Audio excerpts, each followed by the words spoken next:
Bonjour et bienvenue dans l'émission Déco. Aujourd'hui, Jean-Louis a 32 ans. Il a un travail modeste, il est lui-même quelqu'un de modeste, mais surtout, il vit dans un fourgon qui est lui-même très modeste. L'ameublement et la déco sont quasiment inexistants, mais ça, c'était avant que Jean-Louis fasse appel à notre émission et à Valérie, Valoche, qui est venue ajouter son grain de sel en ce qui concerne la peinture, le marouflage et tout ce qui touche au bricolage et à la déco.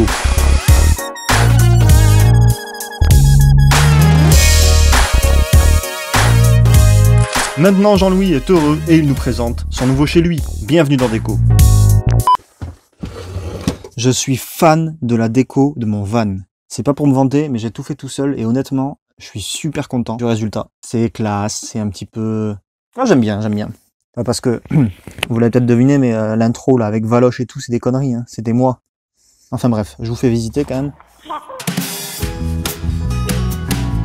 Bon alors déjà, avant de vous montrer quoi que ce soit, premier conseil très important avant de faire la déco, de recouvrir les murs de peinture, de tapisserie ou de moquette ou de crépi, de ce que vous voulez, avant de recouvrir les parois de votre fourgon, un conseil, vous prenez en photo le mur, vous faites un dessin et vous marquez tous les repères des tasseaux, les repères des vis avec des dimensions, des cotes. Parce que si plus tard vous avez besoin de, par exemple, fixer un meuble dans le mur sur un tasseau et que vous avez mis de la tapisserie devant ou de la peinture, vous voyez plus les repères. Donc là, ce que vous faites, c'est que à ce moment-là, vous sortez votre feuille que vous avez fait de manière intelligente juste avant et vous prenez les dimensions et du coup, vous mettrez la vis, tac, au bon endroit directement. Très important. Allez, c'est parti, on passe au sol.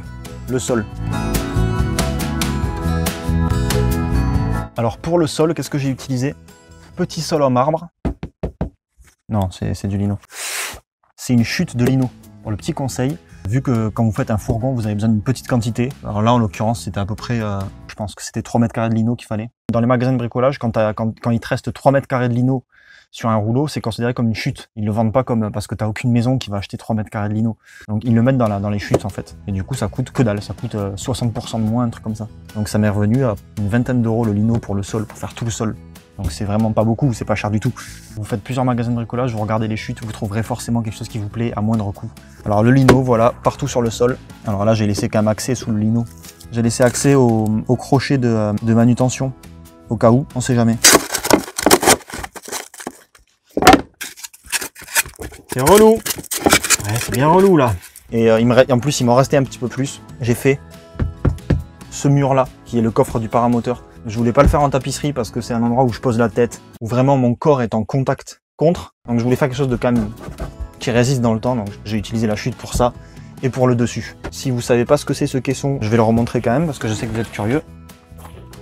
Voilà, sous ce caisson, il y a quoi? Il y a ça. Il y a un coffre qui permet de ranger des choses qui n'ont rien à faire dans l'endroit où on habite, comme par exemple le barbecue, le charbon, mon paramoteur parce qu'à la base c'est fait pour mon ULM.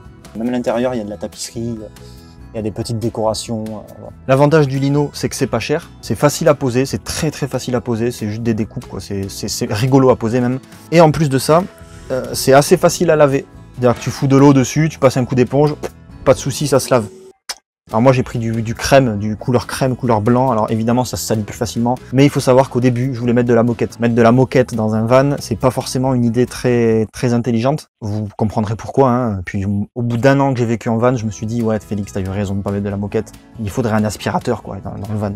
C'est mon père, il m'a dit attention Félix, si tu mets de la moquette, tu vas le regretter. Toujours écouter son père. Pour quand on rentre, j'ai un petit paillasson.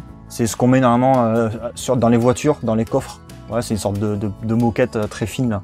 Parce que je voulais un paillasson sur mesure, mais après on peut mettre n'importe quel paillasson. Hein. Et les plinthes. Les plinthes, si vous ne savez pas ce que c'est ce qui fait l'angle entre le sol et les murs. C'est juste des baguettes d'angle que j'ai peint, voilà, juste pour l'esthétique. Ensuite pour le sol, que dire de plus? Passons au mur maintenant. Alors en ce qui concerne les murs, il y en a plein qui m'ont dit mais tes murs ils sont trop bien, c'est quoi ces planches, tu les as trouvées où? Eh ben c'est pas des planches, c'est de la tapisserie. Oui monsieur. Il y en a certains qui mettent des revêtements en bois. Je me suis dit ça va faire trop lourd, ça va faire perdre un petit peu d'espace. Je vais essayer de trouver de la tapisserie effet bois. Donc là c'est juste des chutes, hein, mais normalement c'est de la tapisserie, c'est des rouleaux de 50 cm de large. Sans exagérer, j'ai hésité entre une dizaine de tapisseries effet bois, vraiment une dizaine. Et j'ai mis beaucoup de temps à choisir lequel j'allais prendre. J'ai fait par élimination, j'ai demandé à de la famille, voilà, le truc c'était genre j'achetais un appartement quoi. 2 semaines à choisir lequel j'allais prendre pour choisir de la tapisserie. Et j'ai choisi celui-là et je regrette pas parce que c'est celui qui fait le plus réel finalement. Alors si vous voulez une petite info, alors chut, surtout ne le dites à personne, c'est pas très honnête. Enfin si, c'est honnête, mais c'est... Bon, au pire on s'en fout, c'est pas grave. Quand vous allez dans un magasin de bricolage, vous avez le droit, c'est autorisé de prendre des échantillons de tapisserie. Donc vous pouvez prendre 50 cm de longueur sur un rouleau de tapisserie pour voir si chez vous ça pourrait aller. Voilà. Et c'est ce que j'ai fait moi quand j'ai voulu choisir ma tapisserie, j'avais pris des échantillons.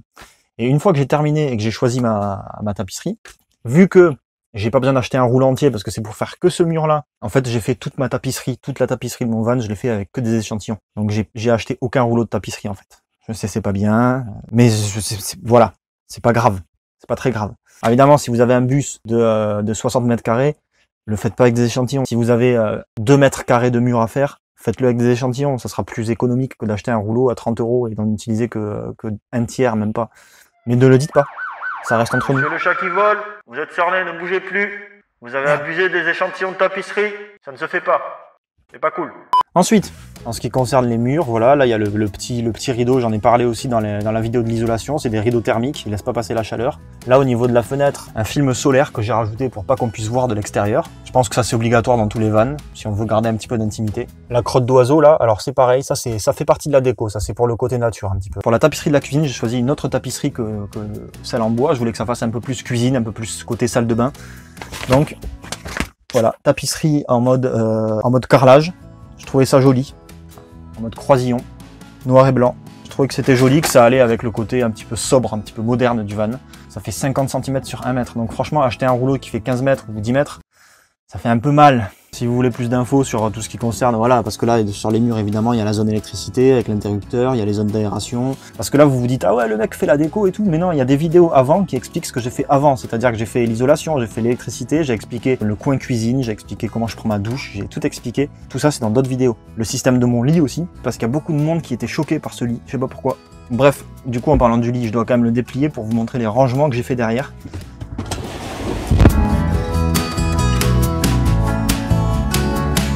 Alors là, juste derrière, au niveau du lit, au niveau du dossier, j'ai fait des petits rangements en filet.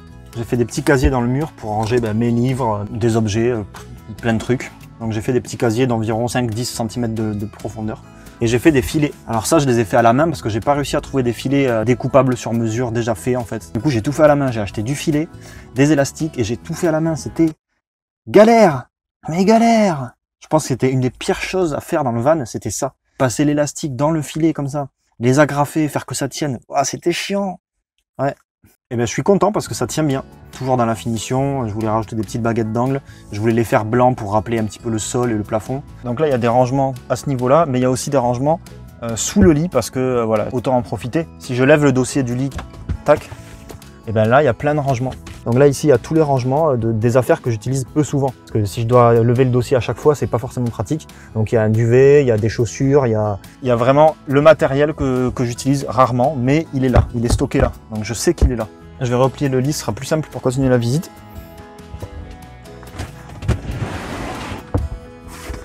Au niveau de mon lit, au niveau des rangements, du coup, il y a des rangements sous le lit.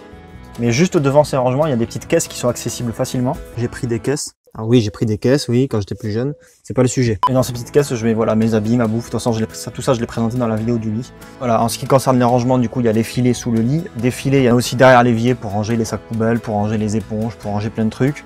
Pour ranger les couverts, ça se passe ici, dans ce tiroir. Un petit pot à crayon pour ranger des crayons, des ciseaux, des conneries comme ça. Là-haut, on a les verres, les bols. Tac, les assiettes, c'est ici, avec des crochets. Ça, de toute façon, je l'ai présenté dans la vidéo coin cuisine. Et, ah oui, un truc bien, un truc important, un truc qui est cool, c'est un petit élastique que j'ai mis en bas. Petit élastique pour tenir la bouteille de vin quand tu roules. Bon, alors là, c'est pas une bouteille de vin, c'est une bouteille de sirop en l'occurrence. Mais ça marche aussi avec les bouteilles de vin, croyez-moi, j'ai essayé. J'ai fait des petits casiers aussi au niveau sur les portes arrière pour pouvoir ranger mon savon, pour pouvoir ranger mes affaires de toilette, etc. Comme ça, quand je prends ma douche à l'extérieur, j'ai tout à proximité de main. Je peux tout prendre comme je veux, facilement. Alors ça, c'est pareil, les élastiques dans un van, c'est comme les scratchs, c'est indispensable. Élastique et scratch, tu fais tout avec. Ah oui, ça c'est important aussi, le fil à linge. J'ai étendu un fil à linge entre les deux parois, juste derrière, pour mettre ma serviette quand je prends ma douche et pour faire sécher mes fringues quand je les ai lavées. Ça, c'est super utile. Ça coûte rien le petit fil à linge, on dira. Au niveau de la tapisserie du plafond, c'est pareil. J'ai choisi de la tapisserie toute simple, blanche, de la même couleur que le sol. j'ai mis des petits spots, une lumière froide et une lumière chaude, mais c'est des LED et ça consomme que dalle. Je suis sûr qu'il y en a plein qui se posent la question, mais c'est quoi ces rails là? Ces rails, c'est parce qu'en fait, avant que je fasse mon aménagement, il y avait une banquette, il y avait un siège à l'arrière qui se repliait, et ces rails là, ils permettaient de guider le siège.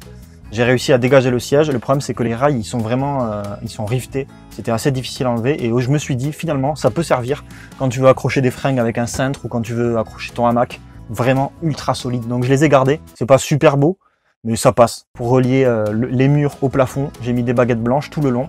Alors voilà, là c'est pareil, hein, c'est de la finition. Quand tu veux faire un endroit beau, agréable, fini, et ben tu es obligé de faire ces petits trucs de finition, les baguettes d'angle, les plaintes, tous ces trucs-là. Alors il n'y a pas de moulure au plafond, certes, on n'est pas dans le 16e. Je veux des moulures au plafond, Kevin! Mais ça reste quand même classe, voilà, c'est élégant. Ah oui, super. Alors ça c'est le tableau noir. Je me suis fait, avant de partir pendant mon tour de France, je me suis fait un tableau. Donc en fait j'ai juste peint une planche en bois, je l'ai juste peint en noir. Je me suis acheté des craies. Et pendant mon tour de France, les gens que je rencontrais, je notais à la craie dessus leur prénom. Et je faisais un petit dessin à côté, genre un parapente, un bateau, selon l'endroit où je les ai rencontrés, selon un petit symbole qui représentait notre rencontre. Et bon, mais j'ai rempli le tableau clairement, hein. En un an j'ai rencontré énormément de monde. Du coup c'est un petit tableau et quand je le lis et que je lis les prénoms les uns après les autres, en fait ça me fait un résumé de mon tour de France et ça me fait rappeler les gens, ça me fait des souvenirs, ça me fait... si vous faites un van, faites-vous un petit espace avec un tableau noir et des craies. Et quand vous invitez des gens, ils vous font un petit dessin, ou même vous faites des petits dessins, ou quand vous avez une idée, vous le notez dessus. Je trouvais ça original, puis voilà, ça rappelle l'enfance. Et ça fait pas de mal. Et c'est un petit peu comme ce que j'ai mis au plafond, là, juste là. J'ai mis des petites étoiles qui me permettent de voir les constellations quand j'éteins la lumière. C'est les petites étoiles phosphorescentes, on a tous eu ça dans notre chambre quand on était petit. On a tous eu ces étoiles là, au plafond. Bon, j'ai pas voulu mettre des étoiles en forme d'étoiles, j'ai mis des étoiles, des petits ronds pour faire plus réel. Et du coup, quand j'éteins la lumière le soir, c'est rigolo et ça fait son petit effet quand tu invites des gens dans ton van. Et là, il y a ce petit casier là que je voulais me faire aussi, ce petit casier ici où j'ai mis d'autres créations à moi. Des petites images humoristiques et poétiques. Et si vous allez sur le site, vous pouvez même en commander. Si vous voulez faire un cadeau original à un proche, il y a même un livre sur ça qui a été fait. Voilà, moi j'ai rien dit. La déco, le top de la déco, le top de la déco, c'est ça quand même. Un coussin Le Chat qui vole, qu'on m'a offert, qui a été fait à la main, avec amour. Ça, c'est énormissime ça. J'adore ce coussin, il est génial. Le petit thermomètre. Alors ça, ça va dégager de suite. Les guirlandes là, c'est plus Noël les gars. Noël c'est fini depuis un bail là. Petite plaque en métal, un peu ancien, j'aime bien ce style. C'est la déco perso, hein. C'est la déco en fonction du goût de chacun. Ça c'est un petit souvenir de la coupe Icar. La coupe Icar, c'est un rassemblement, un événement sur le thème du parapente auquel j'ai participé, j'y suis allé pour voir en tant que spectateur, j'ai fait des vols, c'est magnifique. Je fais que renvoyer vers des vidéos à moi, vous n'êtes pas obligé d'aller les voir. Celle-ci, vraiment, c'est des images superbes de parapente. C'est plus authentique d'avoir de la décoration artisanale, comme par exemple ce coussin que quelqu'un m'a fait. Ce cadre, donc du coup, c'est un pote qui me l'a fait, c'est artisanal. Les rideaux, c'est pareil, je les ai fait. Enfin, tout est fait même la déco. Et c'est pour ça d'ailleurs que j'ai décidé de faire des petits porte-clés, parce que c'est artisanal et ça permet de décorer et c'est unique. Ça là-bas, c'est un cadre que un ami à moi a fait, donc il ne savait pas que c'était impossible, alors ils l'ont fait. C'est la phrase qui a marqué dessus, c'est une phrase que je trouvais sympa. Une phrase motivante, voilà, c'est une phrase motivante, une phrase qui te dit qu'il faut pas lâcher, il faut pas lâcher quoi, faut... Bon bref, ok, j'espère que cette vidéo vous aura plu, j'espère que ça vous aura donné des idées en ce qui concerne la déco, en ce qui concerne l'aménagement. Un petit brin de folie par-ci par-là, ça fait pas de mal. Bonne soirée à tous, à bientôt pour une nouvelle vidéo, et puis je vous dis à très vite, voilà.